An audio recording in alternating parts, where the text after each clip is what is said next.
Okay, तो हम इस वीडियो में क्या स्टडी करेंगे, सेंट्रल नर्वस सिस्टम के बारे में। इसमें दोनों पार्ट्स आएंगे नर्वस सिस्टम के, सेंट्रल नर्वस सिस्टम और पेरिफेरल नर्वस सिस्टम। कि जो नर्वस सिस्टम है हमारा प्रेजेंट है जो हमारे बॉडी में, उसकी कितनी फर्दर डिविजन्स होती हैं, कैसे वो क्लासीफाई होता है, कैसे वो हमारे बॉडी को कंट्रोल कर रहा है, वो सारी इसमें क्या होगी, डेफिनेशंस और डिवीज़न हम पढ़ेंगे।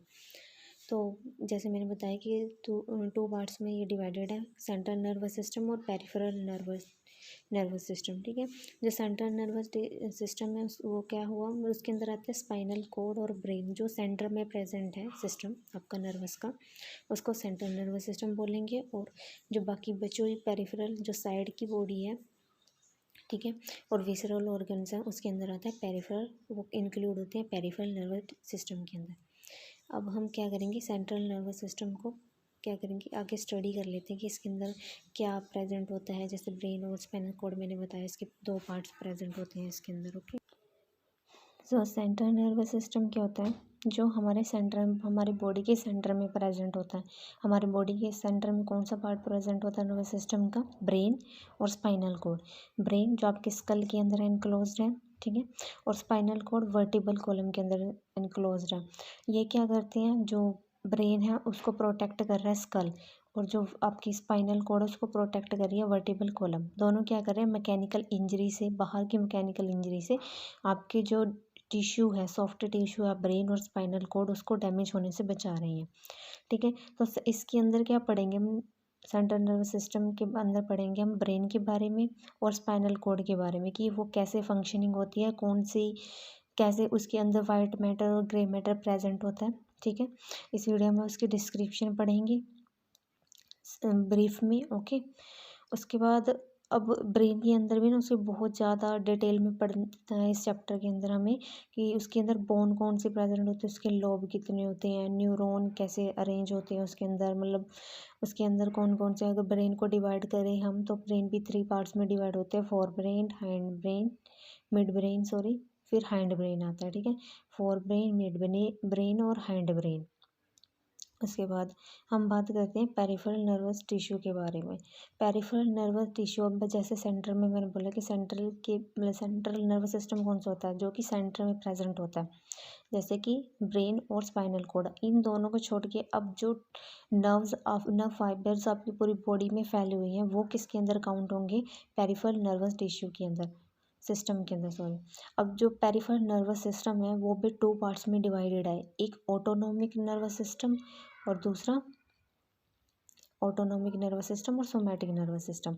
जो ऑटोनोमिक नर्वस सिस्टम है वो ऑटोमेटिक है, ऐसे ही नेम से इसे पता चल रही है वो ऑटोमेटिक है। कैसे, अब वो क्या है, नर्वस सिस्टम उसको अपने आप ही कंट्रोल करेगा, उस पर आपकी कोई भी विल नहीं होगी, आप किसी भी तरह से उसे कंट्रोल नहीं कर सकते। फॉर एग्जांपल, जैसे अगर आपने पेरिस्टालिसिस करानी हो, अगर आपने फूड इनटेक किया होगा तो ईसोफेगस से होकर स्टमक में जाएगा, फिर वो जाएगा स्मॉल इंटेस्टाइन में। अब जो उसकी बाउल मूवमेंट है इंटेस्टाइन के अंदर, स्मॉल इंटेस्टाइन के अंदर उसकी बाउल मूवमेंट क्या होती है, जो इंटेस्टाइन है फोल्डेड है जो, उसमें से उसको मूव होना है। ठीक है, मूव होना, वो पेरिस्टालिसिस, वो कभी कॉन्ट्रैक्ट होगी, रिलैक्स होगी, तो वो जो आपका खाना होता है ना, वो क्या करते हैं, उसको डाइजेस्ट करने में हेल्प करती है। तो वो आप खुद नहीं करा सकते कि अपनी स्मॉल इंटेस्टाइन को आप पेरिस्टालिसिस करा लोगे उसकी, वो उसके लिए आपका नर्वस सिस्टम ही वहाँ पे एक्ट करेगा, वही उसे कंट्रोल कर सकता है सिर्फ, कि कब कॉन्ट्रैक्शन करानी, कब रिलैक्सेशन करवानी है।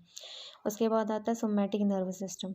सोमैटिक नर्वस सिस्टम क्या होता है, जो वॉलेंटरी है, मतलब जिस पे आपकी विल है, जैसे कि स्केलेटन मसल्स होगी, जब अगर आप चलना चाहते हो, वॉक करना चाहते हो, अपने हैंड को मूव करना चाहते हो, तो आप अपने आप कर सकते हो ना उसे।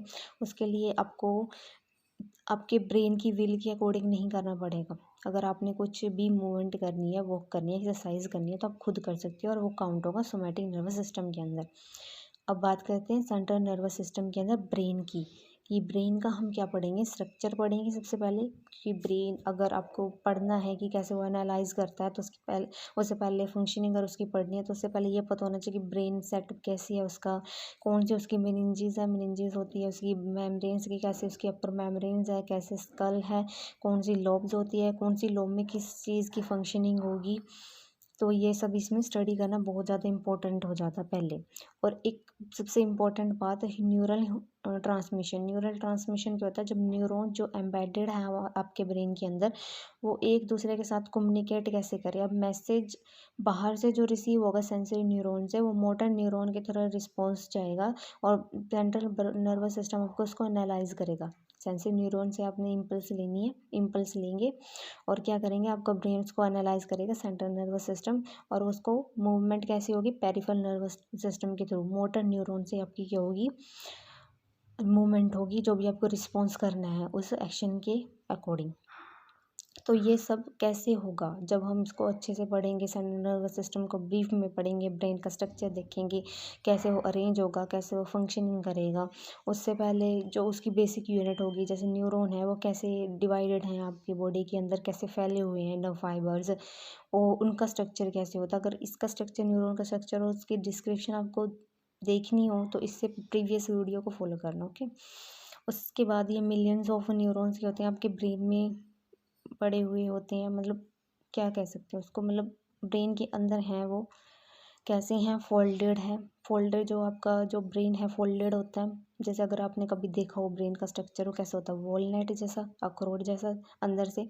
तो वो कैसे, किस वजह से है वो ऐसे फोल्डेड, सरफेस एरिया बढ़ाने के लिए। आपको पता है कि कोई चीज़ को अगर आप सरफेस एरिया उसका बढ़ाना हो तो उसके लिए उसको आपको करना पड़ता है, फोल्ड कर दो तो उसका सरफेस एरिया इंक्रीज हो जाता है। ऐसे ब्रेन का है, ठीक है। और जो न्यूरॉन होते हैं वो भी 2 टाइप्स के न्यूरॉन होते हैं। अगर हम उसकी माइलिनेटेड शीट की बात करें तो माइलिनेटेड और नॉन माइलिनेटेड, माइलिनेटेड शीट के बेस पे अगर उसका डिफरेंशिएशन करें। उसके बाद ये है डायग्राम ब्रेन का। ब्रेन कुछ इस तरह से दिखाई देता है, जैसे आपने मैंने बताया कि वॉलनट की तरह है ये, थोड़ा मतलब ड्राई फ्रूट होता है जो, तो उसकी तरह ही इसके अंदर ये अरेंजमेंट होती है लॉब्स की।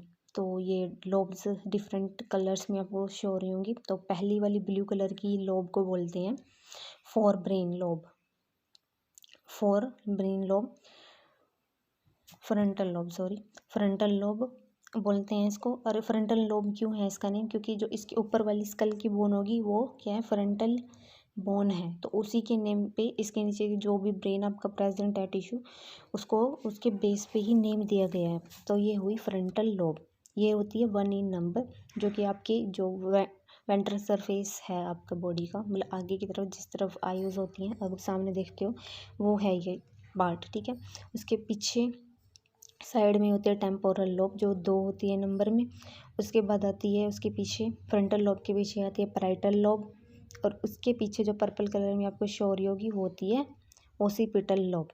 ओसिपिटल लोब आपके हेड के जो बैक है वहाँ पर प्रेजेंट होती है, ठीक है, वहाँ प्रेजेंट होती है। तो ये सब होगी लॉब्स। इसमें मतलब इनकी जो फंक्शनिंग है वो अकॉर्डिंग इसी की वजह से होती है। बॉडी की जो फंक्शन होगी, किस लॉब से आपको मेमोराइज गेन करके उसमें स्टोर करोगे, किस लॉब में आपको सुनाई देगा, किस में ऑडिटरी रिफ्लेक्स होगी, ये सब कुछ क्या है ब्रेन की फंक्शनिंग के अंदर आएगा ये सारा पार्ट, ओके।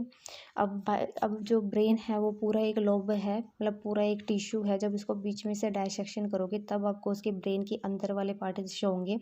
जब वो फुल आपके सामने ब्रेन रखा होता है तो आप उसको एनालाइज नहीं कर पाते हो कि कहाँ पे मिड ब्रेन है, कहाँ पे हैंड ब्रेन है, कहाँ पे फोर ब्रेन है। फोर ब्रेन का जो मैक्सिमम पार्ट, मेजोरिटी वाला पार्ट है सेरिब्रम, वो तो आपको दिखाई देता है बाहर से, बट उसके अंदर जो मिड ब्रेन है, कहाँ पे सेंट्रल कहाँ पे वेंट्रिकल कैविटीज़ हैं, वो चीज़ के लिए आपको क्या करना पड़ता है, पहले उस ब्रेन का डायसेक्शन करना पड़ता है। तो ये है डायसेक्शन।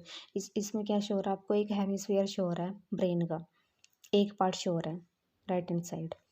तो इसमें मैंने सबसे पहले मार्क किया कॉर्पस स्ट्रेटियम। कॉर्पस स्ट्रेटियम का मीनिंग क्या है, ये वो वाला पार्ट होता है आपके ब्रेन का जो राइट हेमिस्फीयर को लेफ्ट हेमिस्फीयर से कनेक्ट करके रखता है। और ऐसे भी बोल सकते हैं कि लेफ्ट हेमिस्फीयर को राइट हेमिस्फीयर से कनेक्ट करके रखता है। कैसे, जो एक्सोन्स की एक्सोन्स हैं राइट वाले के, वो जा रहे होंगे लेफ्ट वाले हेमिस्फीयर में, और जो लेफ्ट वाले हेमिस्फीयर के एक्सोन्स होंगे वो आ रहे होंगे राइट हेमिस्फीयर में। तो एक दूसरे से कनेक्ट हो जाता है ये हेमिस्फीयर। अब इन दोनों को भी तो बीच में कम्युनिकेट करना है ना। अब अगर जो आपकी लेफ्ट हैंड साइड से पेरिफेरल नर्वस सिस्टम से अगर कोई मैसेज आएगा तो उसको left hand side, right hand side उसको डिटेक्ट करेगा, और जो राइट हैंड साइड से मैसेज आता है वो आपका लेफ्ट हैंड साइड डिटेक्ट करता है। ऐसा बोलते हैं कि ये जो डिसेक्टिंग में क्या करते हैं, जो मैसेज को रिसीव करते हैं, ठीक है, ऐसे होता है। उसके बाद मिड ब्रेन बनाया मैंने, सेरिबेलम के पीछे का पोर्शन ये निकला हुआ है, जो थोड़ा हेड अगर आपने कभी देखा हो ऐसे निकला हुई प्रोसीजर्स होता है इसमें, तो सेरिबेलम बोलते हैं इसको। मेडुला नीचे वाला पार्ट, स्पाइनल कोड जब ब्रेन के अंदर एंटर कर जाती है तो उसका फर्स्ट पार्ट मेडुला, फिर उसके ऊपर पोन्स, बट आपको स्पाइनल करनी पड़ेंगे। अब वो फोन ब्रेन का पार्ट हो गया। उसके बाद मिड ब्रेन, उसके ऊपर मेजोरिटी ऑफ पार्ट मैंने बताया सेरिब्रम होता है, जो सबसे बड़ा पार्ट आपको दिखाई दे रहा होगा यहाँ पे, सेरिब्रम। अब कैविटी बताई मैंने, वेंट्रिकल कैविटी की होती है, ब्रेन की 4 कैविटीज़ होती है, first ventricle, second ventricle, third ventricle, fourth ventricle. उसकी पोजीशन के लिए ओ डायग्राम देखना पड़ेगा, ठीक है।